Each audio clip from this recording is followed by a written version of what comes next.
The GORECAST is brought to you by American Horrors, the greatest uncut horror channel in the world.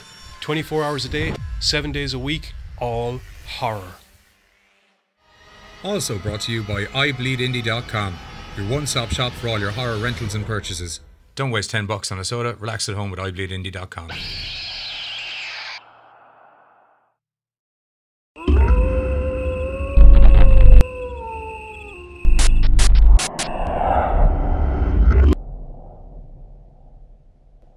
Hello and welcome to this bite-size edition of the GORECAST, which is kind of hilarious since this time we're going on zombies. Everyone's favourite flesh munchers. And isn't that the funny thing, how all of a sudden they're everyone's favourite flesh munchers? Don't get me wrong, zombies are awesome, zombies are cool, we love zombies. But why are they everywhere all of a sudden, all of again? It's The Walking Dead has them plastered everywhere, and The Walking Dead is for masochists. I can't. It is. Z Nation is much better. It is incredibly boring, The Walking Dead. It's not that it's boring, it's that it's one long humdrum fucking... There was an entire season on a farm where they kept zombies in a barn. That was part of the comic. I read the comic. I was a fan of the comic. The comic was good.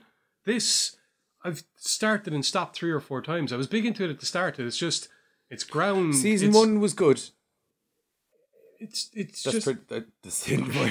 Season 1 was good, and like season 4, when they were in the prison, was pretty nifty. I think the problem is that anytime you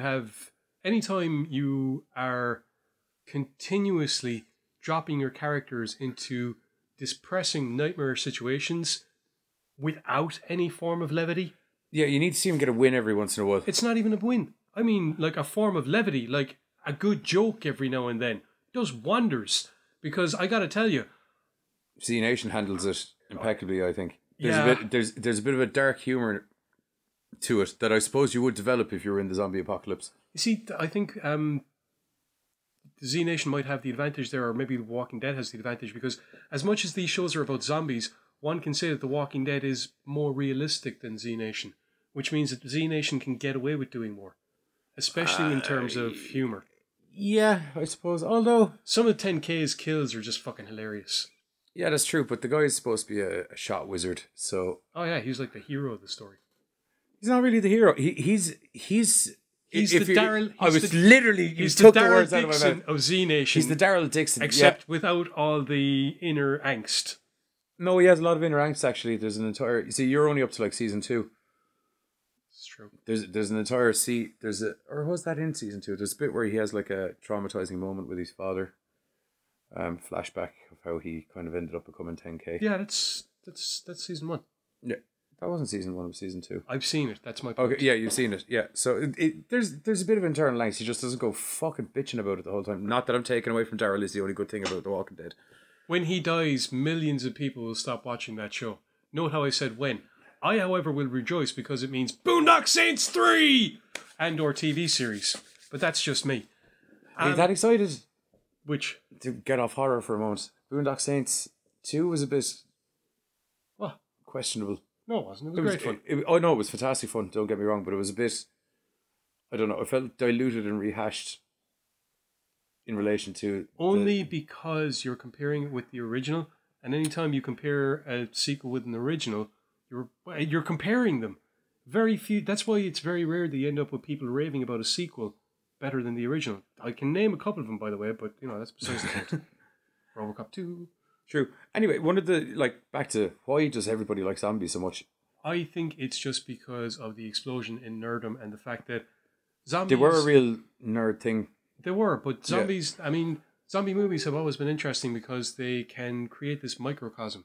You can use zombies as a force of nature where these people now have to adapt and survive this force of nature, causing their characters to come into conflict. And I understand completely what The Walking Dead is trying to do. It's just so fucking depressing! Yeah. Jesus Christ almighty. I also think it's a lot. It shows how... The perspective to take on it quite a lot of the time, it shows how banding together humans can be and how against each other they can also be when in the face of adversity. humans are basically just pack animals without the intelligence to realize that we're nothing. Yeah, but but animals. when we're reduced to all of that and the technology's gone basically and all that, I think it brings out the primal survival instinct in people, and I think that's partially what people tend to like about it. True, but as I said, and you also get to see how fucked people can get. Yes, and that is always one of the interesting things about zombie films. Now, regardless of whether it's a full-on apocalypse or if it's just a spam in a can thing, but it doesn't always have to be mind-numbingly depressing, which we're going to prove. Sunday, but it'll be out next Tuesday instead of next Sunday because we shoot on a Sunday. But zombie special, GORECAST 14. Zombie Nation. And we're also tying a very, very cool interview with Tom Costable into... Oh, no, sorry, it's not going to be hashtag 14. It's going to be hashtag 15. I apologise. Hashtag 14 is coming out this Tuesday with Tom Costable and a movie review of Don't Kill It in or flashback special. Gonna go back in time. GORECAST out.